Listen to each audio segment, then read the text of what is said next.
Yo, what's up guys? This is Yam again, back with a new Minecraft Dungeons video.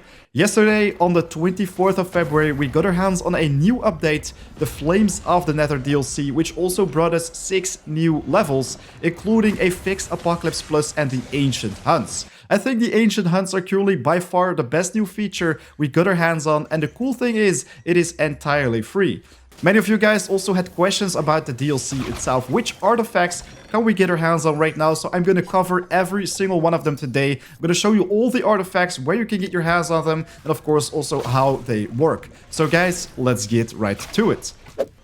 Alright, so guys, here I am right in front of the Ancient Hunts portal. This is by far my favorite new feature in the game because it makes the end game so much more fun. Also, if you missed out my Ancient Hunt guide, you should definitely check out the top right of the screen. I made a video about it yesterday. So today we're going to talk about the new artifacts. When I press my inventory, you can tell that I have all 4 of them already. So there are 4 of them in total, and I will show you guys exactly where you can find them. So first off, we have the Power Shaker, and this one is pretty powerful, guys. When the Power Shaker is activated, your next few melee attacks cause mobs to explode. So it works a little bit like the explosion enchantment. It's not a very interesting artifact, but it will definitely deal a lot of damage. The Power Shaker is a smashing good time, though it may not be as fun for your enemies. It has a pretty short cooldown, deals a lot of damage, so yes, it's quite devastating against your foes. So let's check out where we can find this bad boy. Alright, so here we are on the Other Dimensions tab. The first level you're gonna look for the Power Shaker is the Warped Forest. I think you unlock this one right after completing the Nether Wastes, and you can find the Power Shaker in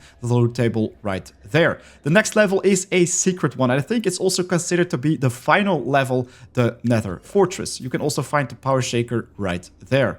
So when you activate the Power Shaker, you will get a 15-second time window where you will be able to use these explosions. Of course, after 4 hits, it's going to wear off, and you're going to have to wait for the cooldown.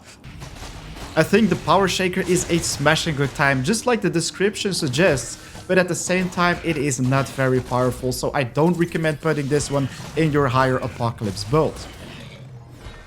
Next up, we have the Spinblade. The Spinblade shoots towards enemies and then ricochets back to you, damaging foes as it flies.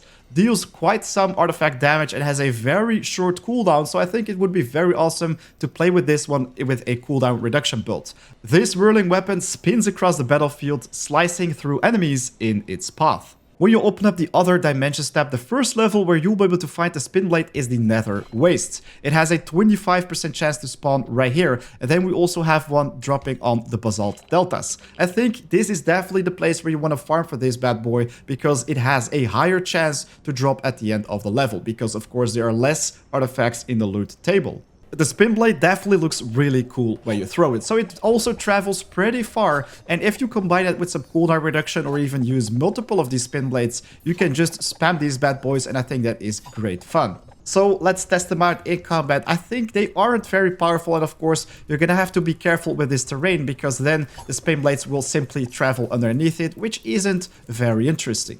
So let's lure these bad boys to some flat area and throw our Spinblades. We can tell that they are doing some pretty devastating damage. Yes, that is exactly how they work. We just got our hands on quite some pork chops. Nom nom nom nom. I think the Spinblade is a very safe choice against mobs with electrified or of course ranged mobs in general, because you can just take them down from a safe distance without having to worry about the damage. Then we have the Thundering Quiver, and this one gives you thundering arrows, works very similar like the Torment Quiver and the Flame Quiver, and of course also has a pretty long cooldown. It doesn't require you to get your hands on any souls, so that is really nice. This Copper Quiver channels the power of lightning, so yes, because we currently have these elemental damage boosts on our piece of armor, you can definitely make an interesting build with this one. Once again, on the Other Dimensions tab, the very first place where you will be able to find the Thundering Quiver is the Nether Wastes, the first level of the DLC. Next up, you will also be able to find it on the Soul Sand Valley, which is in my opinion a very beautiful level. When activating the Thundering Quiver, you can see that 5 new arrows are being added to your quiver, which will obviously deal thundering damage. So when you charge your bow, it will look very cool. Every time when you strike an enemy with it, of course the electricity will spark around it, but this will also deal damage to nearby enemies. So I definitely recommend you guys to shoot it when you also have nearby enemies. Of course, this means that the effect will be the strongest if you combine this for a big pack of mobs, so the electricity can bounce to many different targets. And then, last but not least, we also have the Blast Fungus. And this might be my current favorite of all the 4 because, man, oh man, it is very powerful.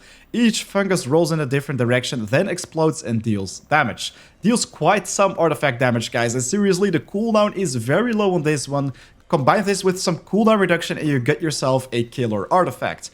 Only the bravest of warriors carry the Blast Fungus, not just because of its toxic spores, but because it just smells awful. For the loot tables, you're gonna search for both the forests, guys. On the Warp Forest, you will be able to find the Blast Fungus as well as on the Crimson Forest. And if you're gonna farm for this guy, you should definitely go for the Crimson Forest because once again, it only drops 3 artifacts at the end, so a 33% chance to get your hands on it.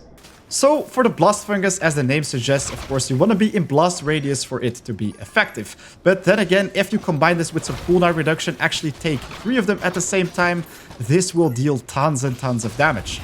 I think it's also very fun to experiment a little bit with Final Shout, because if you drop low on HP, you will automatically activate the Blast Fungi. And well, yeah, you get the point. You will constantly trigger these bad boys, so you can destroy big packs of mobs without a problem.